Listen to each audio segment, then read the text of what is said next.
All right, it is the day after the tournament. There's actually another tournament going on. There is another tournament going on today. I think they're having their rattle trap. They always have that rattle trap tournament on Rayburn. I'm not fishing them. I never really get in them. I don't think I've ever fished the rattle trap tournament. I'm not even disappointed in it. Here's why. I don't even think I can do this anymore. Hold on. Yeah, it's cold. I'm freezing. It's I can't even get in my boat right now. I knew that was gonna happen because I got home late and it got, driving around. It was blowing a little bit, but your boat just gets wet. Got frozen. I opened it up today to do some stuff, and next thing you know, I can't even get one of my boxes open. It was what happened yesterday. Here's what I want to talk about: wintertime fishing, and it's wintertime. 25 or 26 that morning when we fished. Remember, I made a video the other day. I was going to fish the Bass Champs, chance at 42,000. I'm gonna talk about that, but I want to talk about some wintertime fishing. Guys, get out there and ice fish. Me, I had Matt Steffen on. We got into this whole thing about ice fishing. Man, that ain't for me. But yet, I still kind of went out there and ice fished a little bit because at 9:30, we were still getting ice on our rods. Like when we were reeling them in, we were at the weigh-in. Everyone was talking about that, about casting, about doing all kinds of stuff, and just the amount of ice that was accumulating while we were fishing. I don't know. Some people might like that. That ain't fun. Scared to death to catch one, lose one. I don't have it's happened a lot, but I can't say that I'm out there a bunch when your line freezes and you're reeling in, and like, do you break off a lot more? I don't know. I will say this was a funny one. I was reeling a fish in, and I got it, and this was late in the day. I couldn't believe it happened. I get the fish, and it's like 10 feet from the boat. And so, like, I can't flip it yet. I mean, it would be real bad. I couldn't boat flip it yet. And Russell was, I don't know if he was trying to catch a fish or had another fish, but I don't know, something happened. I think we already had a limit. And I was like, I don't need the net. I got him. Just keep doing what you're doing. And next thing you know, I couldn't reel anymore. And I was like, hey, I can't reel. My line froze to the eyelets. And I couldn't get it up. And like I had to like grab the line just to get it in because I couldn't reel anymore. And I was going, that's ridiculous. We're out here fishing like that. Luckily it was sunny, so it felt all right. The wind was blowing. It was blowing pretty good in the morning time. Not crazy bad, but it was blowing enough to where it didn't feel good. And yeah, and then by the end of the day, it was okay, but it was still, I think it got a high of, I don't know, maybe 41, but that was by the time that the tournament was over. It basically stayed in the mid 30s all day long until like the last hour or two. I got in last night, and we got some stuff working at my house. We're trying to do some things. I'll be able to share hopefully about this soon, about what's going on. But in the meantime, I was up really late. I was super tired because we practiced the day before in nasty conditions too. And yeah, I'm out here today going, it's fine now because it's in the middle of the day. But at about 10 o'clock, I walked outside and I was like, man, I don't want no part of having to fish today. Like, I just wouldn't have wanted to do it. Not 3 days in a row. So, wintertime fishing, this is what I'll say. Some guys that have been on a little roll on Rayburn, they ended up winning it. I think they came in, man, what's happened? He's come in, I think he's come in second back-to-back weeks. So, now he won it. So, I'm happy for those guys. They got a pretty big win over 25,000. And I had a lot of comments and questions about incentives, right? And that video I made the other day was I didn't go really deep into it, and I missed out on, I wouldn't say I missed out on incentives, but I saw more incentives that they were there, and I just didn't fully know about them all. I was just kind of talking about Skeeter and stuff, and so I'm gonna make another video. I'm gonna talk more about the incentives and why it's important. I will say we got one of the incentives. We got it. It was a big incentive, a big one. It's why I talk about tournaments and why I talk about being smart about, you know, you can't get every incentive out there. You just can't. It's impossible. But what you can do though is plan for these things. That's what we did. That's why I'm gonna eventually get on there and talk about every single tournament I'm fishing this year and why I'm doing it. And it's amazing too, because another guy that got a big incentive, I know him. We passed by each other. And he's like, "Did you get it?" I'm like, "Yeah." I go, "Did you get it?" I knew he did. He said, "Awesome." I said, "That's nice, isn't it?" I mean, you can see that like those are such big bonuses. And when I say bonus, the bonus was bigger than my check. However, that's important. Like I planned that out, and that's a possibility. Rather than just going and fishing all over the country and just traveling and spending money, like we did all right. We didn't travel hardly anywhere. We got to fish. It was a team event. We stayed at our place at Rayburn.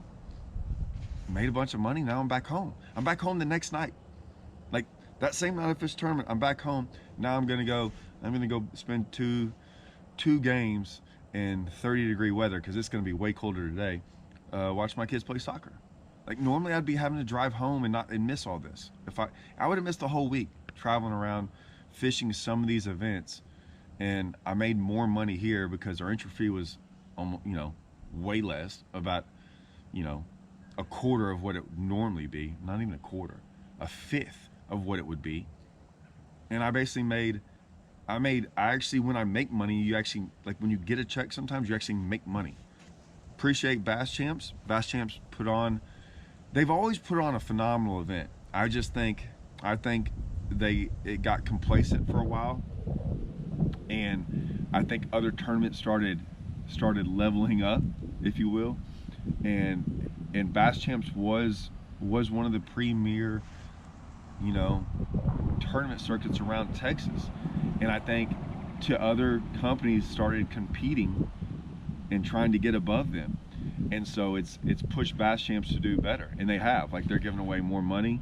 They're giving away the incentives, way more incentives than I've ever seen. Like I said, we'll get into all that because I learned a little bit, and we'll go over all that.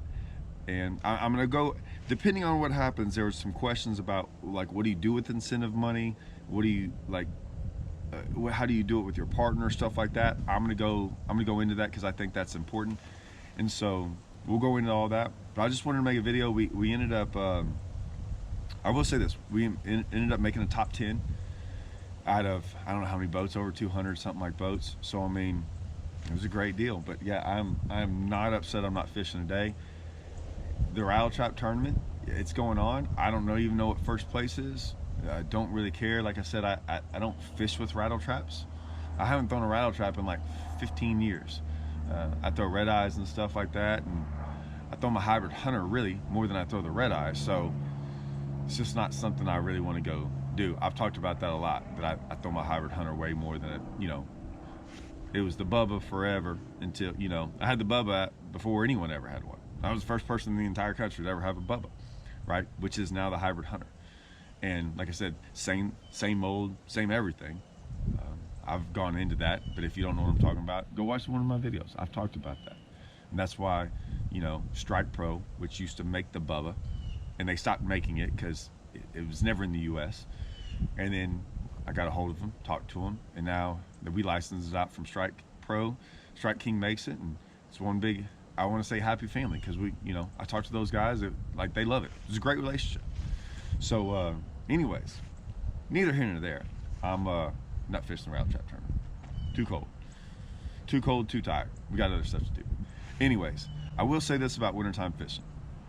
Wintertime fishing, and maybe I need to make a video about this, and I don't really know what to say about it, but I will say this. Wintertime fishing has always been, to me, the haves and the have-nots.